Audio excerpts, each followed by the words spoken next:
మేడారం మహాజాతరకు సర్వం సిద్ధమైంది. రాష్ట్ర మంత్రులు, ఉన్నతాధికారులు ప్రధాన జాతరకు కావాల్సిన ఏర్పాట్లను స్వయంగా పర్యవేక్షిస్తున్నారు. మంత్రి సీతక్క మేడారంలోనే ఉంటూ ప్రధాన జాతరకు కావాల్సిన ఏర్పాట్లపై ఎప్పటికప్పుడు అధికారులతో రివ్యూలు చేస్తున్నారు. ఇప్పటికే 50 లక్షల మందికి పైగా జాతరకు తరలి వచ్చినట్టు అధికారులు తెలిపారు. ఇక ప్రధాన జాతర జరిగే రోజుల్లో అంతకు రెట్టింపు భక్తులు వస్తారని అంచనా వేస్తున్నారు. ఇక మరిన్ని డీటెయిల్స్ మేడారం నుంచి కృష్ణమోహన్ అందిస్తారు. Krishnamohan, over to you.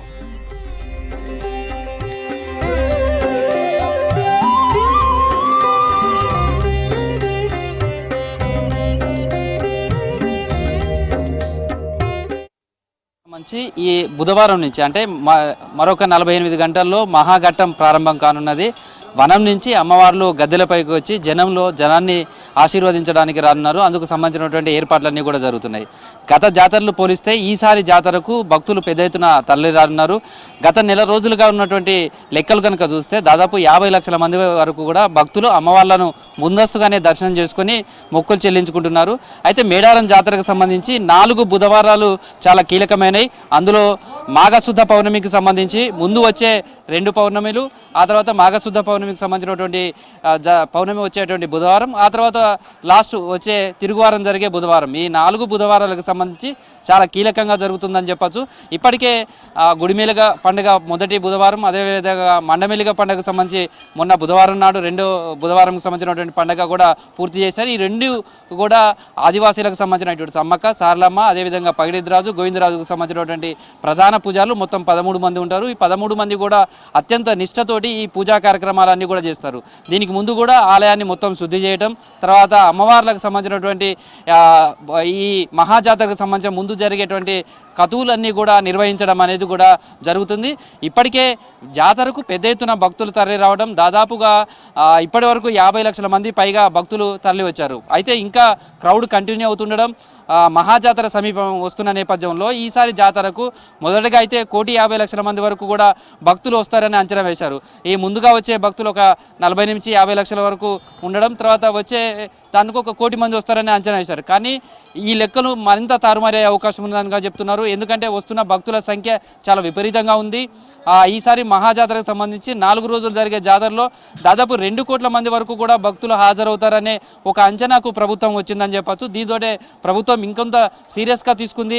జాతరకు సంబంధించినటువంటి ఎక్కడ కూడా భక్తులకు చిన్న పొరపాటు కూడా జరగద్దు, ఏర్పాట్ల విషయంలో ఎక్కడా రాజీ పడద్దు అంటూ కూడా ప్రభుత్వం భావిస్తుంది. అందుకు తగ్గ ఏర్పాటు జరుగుతున్నది. ఇప్పటికే మంత్రి సీతక్క ఇక్కడ లోకల్ ఎమ్మెల్యేగా ఉన్నారు. జాతరకు సంబంధించి ఆమె మా ఎమ్మెల్యేగా జాతర నిర్వహించారు. ఇప్పుడు మంత్రిగా, లోకల్ మంత్రిగా, తర్వాత ఇక్కడ జాతరకు సంబంధించినటువంటి ప్రతి అణువు ఆమెకు పరిచయం ఉంది. దీంతో జాతరకు సంబంధించినటువంటి పూర్తి స్థాయిలో ఏర్పాట్లు కూడా జరుగుతున్నాయి. ఆమె ఇక్కడే మకామేశారు. దాదాపు జాతరకు కావాల్సినటువంటి భక్తులకు ఏర్పాట్లన్నీ కూడా జరుగుతున్నాయి. ఈరోజు మంత్రి పొంగులేటి శ్రీనివాసరెడ్డి కూడా వచ్చారు.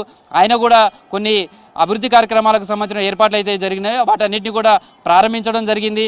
ఆ తర్వాత రివ్యూ కూడా నిర్వహించారు. ఎందుకంటే జాతరకు సంబంధించి ఈసారి భారీ సంఖ్యలో భక్తులు హాజరవుతారని అంచనా వేస్తున్న నేపథ్యంలో ఇప్పుడు జాతరలో జరుగుతున్నటువంటి ఏర్పాట్లు కావచ్చు, ఇంకా కావలసినటువంటి అంటే వచ్చే భక్తుల సంఖ్య మరింత పెరిగే అవకాశం ఉన్న నేపథ్యంలో దానికి తగ్గట్టుగా ఎలాంటి ఏర్పాట్లు చేయాలి. ఓవైపు టెంపరేచర్ చాలా ఎక్కువగా కనిపిస్తుంది, ఎండ తీవ్రత కూడా చాలా ఎక్కువగా ఉండే అవకాశం ఉన్నది అనేది తెలుస్తుంది. వాతావరణం ఈ తీరుగా ఉన్నప్పుడు జాతరకు వచ్చే వాళ్ళు ఇటు బస్టాండ్ దగ్గర నుంచి మేడారం గద్దెల వరకు రావడానికి కావచ్చు, దాదాపు కిలోమీటర్న్నర వరకు రావాల్సి ఉంటుంది. సేమ్ టైంలో జంపన్న వాగు దగ్గర స్నానాలు అవి చేసిన తర్వాత కూడా 1 కిలోమీటర్ వరకు ఉంటుంది మేడారం గద్దెల వరకు. అక్కడి నుంచి కూడా నడుచుకుంటూ రావాలి. ఆ తర్వాత లక్షల మంది భక్తులు అమ్మవార్లను దర్శించుకుంటారు. అంటే ఒక్కొక్క భక్తుడు దర్శనం చేసుకోవాలంటే కనీసం గంటన్నర వరకు కూడా క్యూ లైన్లో ఉండాల్సి ఉంటుంది. ఎండ తీవ్రత ఎక్కువగా ఉండడం, రానున్న 2-3 రోజుల్లో కూడా ఇది ఇంకా పెరిగే అవకాశం ఉంది అంచనా వేస్తున్నారు. జాతరకు వచ్చే భక్తులు ఎలాంటి అస్వస్థతకు గురి కాకుండా ప్రధానంగా ఎండ తీవ్రత ఉన్న నేపథ్యంలో ఎలాంటి జాగ్రత్తలు తీసుకోవాలనే అంశం మీదనే ఈరోజు ఇటు పొంగులేటి శ్రీనివాసరెడ్డి, అదేవిధంగా మంత్రి సీతక్క, 2 మంత్రులు కూడా రివ్యూ నిర్వహించారు. అధికారులకు కొన్ని సూచనలు కూడా చేశారు. స్ప్రింక్లర్లు ఏర్పాటు చేయాలనేది ఒక నిర్ణయం కూడా తీసుకున్నారు. ఏదైతే క్యూ లైన్లు కావచ్చు, గద్దెల దగ్గర కావచ్చు, ఎప్పటికప్పుడు వాటర్ స్ప్రే చేసే విధంగా అట్లాంటి ఫెసిలిటీ కల్పించాలి. ఇమీడియట్లీ దానికి సంబంధించినటువంటి చర్యలు తీసుకోవాలని కూడా అధికారులకు ఆదేశించారు. సేమ్ టైంలో క్యూ లైన్ల దగ్గర కూడా పెద్ద ఎత్తున భక్తులు ఉంటారు. అందులోనూ మేడారం సమ్మక్క సారలమ్మ జాతర అంటే మిగతా టెంపుల్స్ కంటే కూడా చాలా స్పెషల్గా ఉంటుంది. ఎందుకంటే కుటుంబ సమేతంగా వస్తారు. పిల్ల పాప ఇంట్లో ఏ ఏజ్ వాళ్ళు ఉన్నా కానీ ఖచ్చితంగా జాతరకు వచ్చి తమ మొక్కులు చెల్లించుకోవడం, అమ్మవారి గద్దెల వరకు వెళ్ళడం అనేది ఆనవాయితీగా వస్తుంది. కాబట్టి పిల్లలు ఉండొచ్చు, పెద్దవాళ్ళు ఉండొచ్చు, వాళ్ళ ఆరోగ్యరీత్యా ఏమైనా ఇబ్బంది పడకుండా, తర్వాత ఎండ తీవ్రత ఎక్కువగా ఉండడం వల్ల మంచినీటికి సంబంధించినటువంటిది ఎక్కడా ఇబ్బంది కాకుండా ఉండడం కావాల్సినటువంటి చర్యలు తీసుకోవాలనేది ఒక నిర్ణయం తీసుకున్నారు. సేమ్ టైంలో జాతర పరిసర ప్రాంతాల్లో కూడా ఇప్పటికే ఏర్పాటు చేసినటువంటి వాటర్ ఫెసిలిటీతో పాటు మరొక 30 ట్యాంకర్లతోటి వాటర్ను ఎప్పటికప్పుడు మంచినీటిని ఆయా ప్రాంతాల్లో అందించాలనేది ఆదేశాలు జారీ చేశారు. దీనికి సంబంధించి ఇతర ప్రాంతాల్లో ఉన్నటువంటి పంచాయతీలలో కావచ్చు, తర్వాత చుట్టుపక్కల గ్రామాలు, తర్వాత వరంగల్ లాంటి ప్రాంతాల్లో ఉన్నటువంటి వాటర్ ట్యాంక్స్ ఎక్కువ ఉన్నాయో వాటన్నిటిని కూడా జాతరకు తీసుకురావాలనేది నిర్ణయం చేశారు. అవన్నీ కూడా తీసుకొచ్చి జాతరలో మంచినీటి సమస్యను ఎక్కడ ఉత్పన్నం కాకుండా చూసే ప్రయత్నం చేస్తున్నారు. మొత్తం 16,000 మంది వివిధ శాఖలకు సంబంధించినటువంటి సిబ్బంది కూడా మొత్తం సమన్వయంతో ఏ విధంగా పనిచేయాలనే దాని మీదనే ఈరోజు ఇద్దరు మంత్రులు శ్రీనివాసరెడ్డి అదేవిధంగా సీతక్క మొత్తం రివ్యూ నిర్వహించారు. వాళ్ళకు చాలా సూచనలు చేశారు.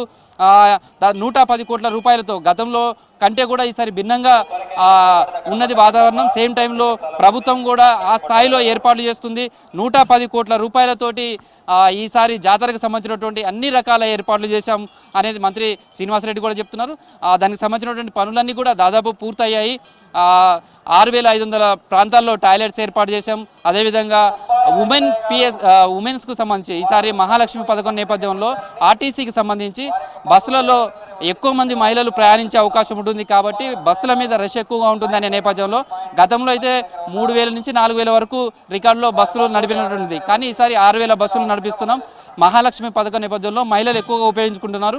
ఎక్కువ మంది బస్సును ఉపయోగించుకుంటున్నారు కాబట్టి బస్టాండ్ పరిసర ప్రాంతాలు కావచ్చు, బస్సు దిగిన తర్వాత వాళ్ళు మళ్ళీ గద్దెల వరకు వచ్చే వరకు ఎక్కడ ఇబ్బంది కలగకుండా తీసుకోవాల్సిన చర్యల మీద కూడా ప్రధానంగా ఈరోజు జరిగినటువంటి రివ్యూలో కూడా చర్చించడం జరిగింది. మొత్తానికైతే జాతరకు సంబంధించి ఇటు తాడ్వాయి వైపు నుంచి వచ్చే వాళ్ళు కావచ్చు, అదేవిధంగా ఛత్తీస్గఢ్, మహారాష్ట్ర, ఒడిశా ఇలాంటి రాష్ట్రాల నుంచి కూడా ఆదివాసీలు ఎక్కువగా వస్తారు. తర్వాత ఇటు జంపనబాగ్ అవతల వైపు నుంచి అటు మహారాష్ట్ర అటువైపు నుంచి వచ్చే వాళ్ళంతా కూడా ఎడ్ల బండ్లలో వస్తారు. ఎడ్ల బండ్లకు సంబంధించినటువంటి రూట్స్ ఏవైతే ఉన్నాయో 6 మార్గాలను ఎంచుకున్నారో ఆ 6 మార్గాలలో కూడా ఎడ్ల బండ్లతో వచ్చే వాళ్ళకు పశువులకు కావాల్సినటువంటి ఫెసిలిటీస్, వాళ్ళకు కావాల్సిన కొంత ఫుడ్ కావచ్చు, వాటర్ ఫెసిలిటీ, వాటన్నిటి మీద కూడా ప్రత్యేకమైనటువంటి దృష్టి సారించాలని కూడా అధికారులను ఆదేశించడం జరిగింది.